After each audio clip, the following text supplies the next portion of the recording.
Hello, everyone. It's Phil Lee returning with another episode of Civil War Chat. Today is the 8th of April. It is a Friday, 2022. And our topic today is the Robert E. Lee Chapel Petition.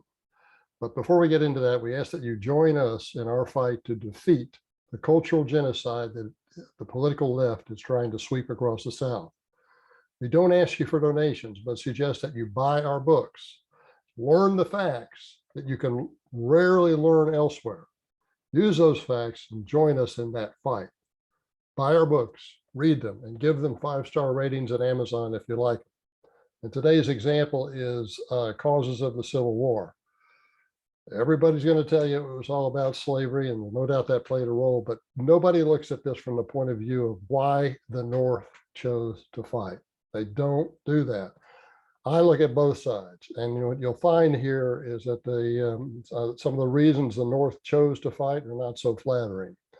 Causes of the Civil War, $22 at Amazon. If you want a autographed copy from me, it's $26. You email me, Phil, PHIL _Lee, LEIGH at me.com.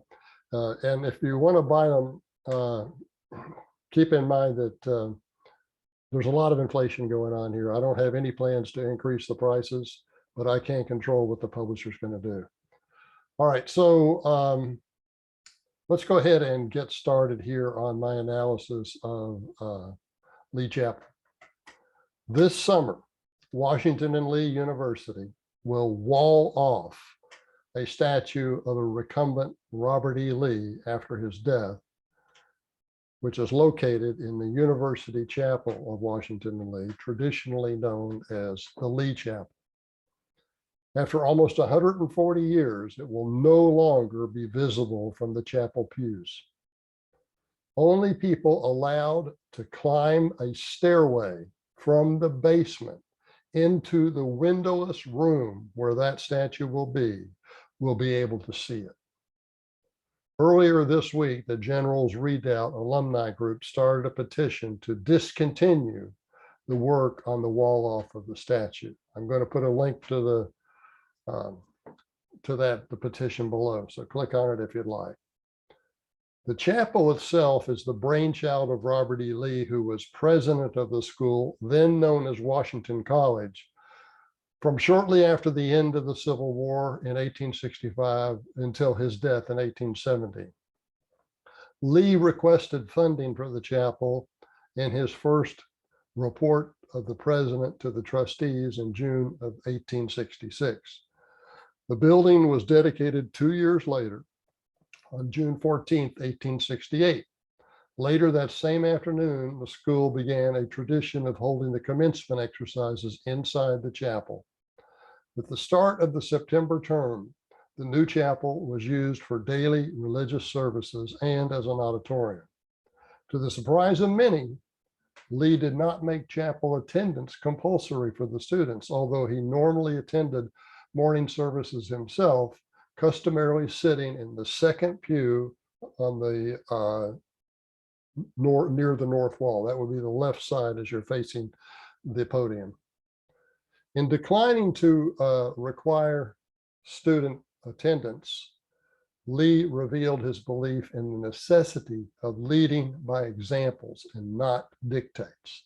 Similarly, he abolished faculty visits to the dormitory and other demeaning forms of administrative, quote, espionage to supervise the students. Once he explained to a younger professor, quote, as a general principle, you should not force young men to do their duty, but let them do it voluntarily and thereby develop their characters, close quote. He admonished the faculty to, quote, make no needless rules, close quote. When one freshman wanting to compile a good record asked the general for a list of Washington College rules, Lee replied, quote, we have but one rule here, and it is that every student must be a gentleman, close quote. Lee maintained discipline by appealing to each student's sense of honor.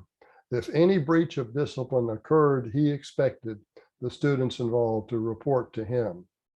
Today's animosity toward Lee, based upon endless diatribes about race, is unjustified.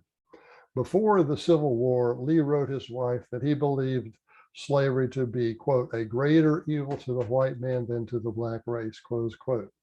Although he did not know how to end it and resigned himself to trusting in Providence to do so, he added, quote, while we see the course of the final abolition of human slavery is onward, and we give it the aid of our prayers and all justifiable means in our power, we must leave the progress as well as the result in the hands of he who sees the end, close quote. Lee's antebellum attitude was not much different than that of Lincoln's, who said in 1854, quote, when the Southern people tell us they are no more responsible for the origin of slavery than we, I acknowledge the fact. When it is said that the institution exists and that it is very difficult to get rid of it in any satisfactory way, I can understand and appreciate the same. I surely will not blame them for not doing what I should not know myself how to do. Close quote. Both Lincoln and Lee were prepared to emancipate slaves only when they perceived it as a military necessity to their side. Lincoln made that decision in 1863, Lee 2 years later.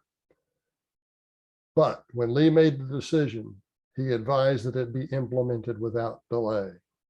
And keep in mind that if Lincoln had not done it, he might have lost his war 2 years earlier.